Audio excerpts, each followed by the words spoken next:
This video, we're going to be talking about trench warfare, poison gas deaths, military casualties, and then the Christmas truce, so make sure you're taking good notes. Trench warfare became very popular during World War I.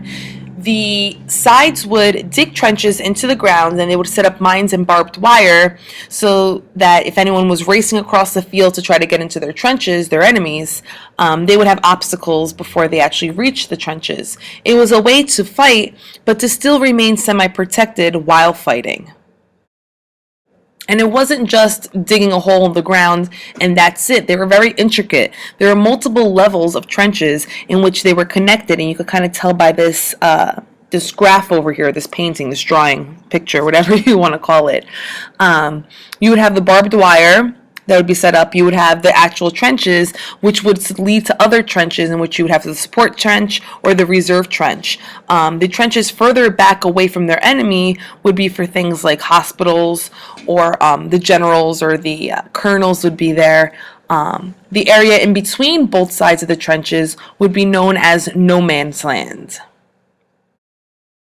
Here is an actual picture of what a trench looked like. So you would have a trench where the soldiers would eat, sleep, hang out, and then you would have that little step, that little fire step, in which they would go and they would be able to kind of see out. Now, you didn't want to just shove your head out there because you would be killed, you'd be shot, but you were able to kind of sneak up a little bit in order to fire your weapon.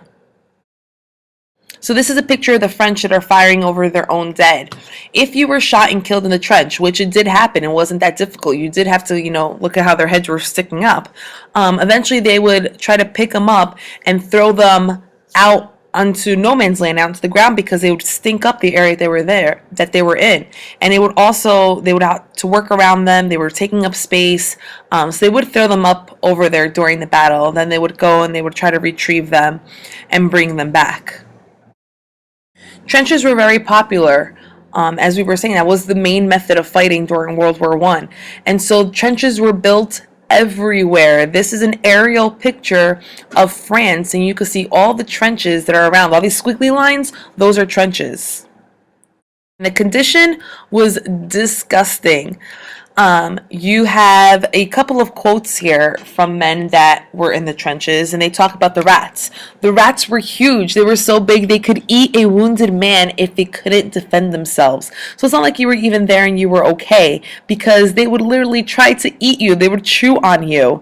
They were fat with human flesh. So that's pretty disgusting, especially if you read the second quote where it talks about the bear skull and the eyes, and the rats were disgusting. And since trenches are basically holes in the ground, when it rained, it flooded. And the constant flooding would cause something very disgusting, which you are about to see. So I am preparing you right now for a very disgusting picture. Constantly being stuck in that water is really, really bad for you, because the water has bacteria, which could, if you have an open cut or something, it could cause infection, and you get what's known as trench foot. So these are actually somebody's feet, and they're suffering from trench feet. So you could tell it's very, very, very disgusting and very painful. We said before in class that World War I was the first modern war. Trenches were a part of that modern warfare, but so was poisonous gas. This picture here, you can see that the troops that are building the trenches, they have masks on to protect themselves against a possible gas attack. In this painting here called Gassed, you can see how the troops are lined up, but how their eyes are covered and they're kind of looking down. That's because they've been gassed. So this painting was to demonstrate the effects of poisonous gas. And poisonous gas was a huge killer. So these are all of the poison gas deaths from the entire war, from 1914 to 1918. For example, the United States, you had 71,000 men that did not die but were affected by it. And then you had 1,400 deaths from poisonous gas. So in total, that's 72,807. But let's bring it down to a country like France, where they had 100,000 guys that were affected by it, so 182,000 guys, and they had 8,000 deaths. Russia had 56,000 deaths. So a lot of soldiers died from gas deaths, not necessarily from being shot. And this is what an old school machine gun looks like. This is a British machine gun crew. During World War One, you can see how large the weapons actually are and how many of them it actually took to operate. And that machine gun crew was fighting on the Western Front. The Western Front is a 400 miles of trenches in between Belgium and France. So you can kind of follow that red line. That's what's known as the Western Front during World War One. And this is the area that usually resulted in a lot of people dying, and they gained very little territory because they're just fighting in these trenches and they're not really moving anywhere. World War One was very, very, very bloody. You're talking about 2 million men basically that died from Germany alone. Russia had 1.7 million that died. France at 1.3, Austria-Hungary at 1.2, the British Empire just under a million. These are millions and millions and millions of men that died in just 4 years. So even though we're talking about trenches and trench warfare and being, in one place and survival of the fittest, it was still very gruesome and it was still very bloody. So one of the unique things about World War One were the truces that were occasionally called. One particular truce took place over the first Christmas of 1914, and anything that's in that area of red, there was a truce between both sides.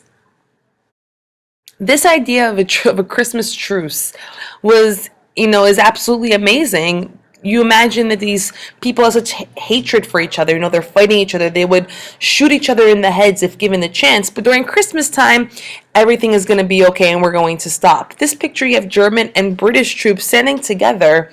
They later play a soccer game that becomes very famous and kind of crazy and creepy. I mean, these are your enemies, but yet you're playing alongside them. And it really shows that they didn't necessarily hate each other, but they were fighting for their countries. And right now their countries were at peace. It was a truce, so we're going to be okay with each other. I still don't like you, but for right now, we could hang out, we could play soccer. When the truce is off and Christmas is over, we're going back to basically shooting each other and throwing poisonous gas and bombs and things of that nature.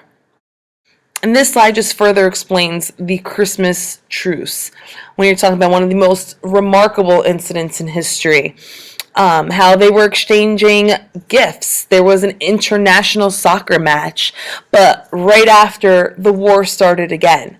And this talks about how 94 years later, in 2008, soldiers from the opposing regiments reenacted the famous Christmas truce in the exact same location. So they had a little reenactment.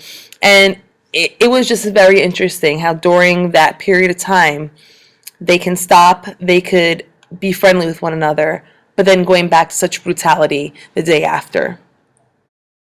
Alright, so you guys should be able to answer the following 4 questions. What is trench warfare? What were the conditions in the trenches? What country suffered the most military casualties? You don't have to know the exact number, but just know a guesstimate. Know, that Germany was all the way at the top or that Russia was up there, but Portugal necessarily was not. And then finally, what is the Christmas truce? Make sure you guys answer your blog, be creative with it, and I shall see you guys tomorrow in class.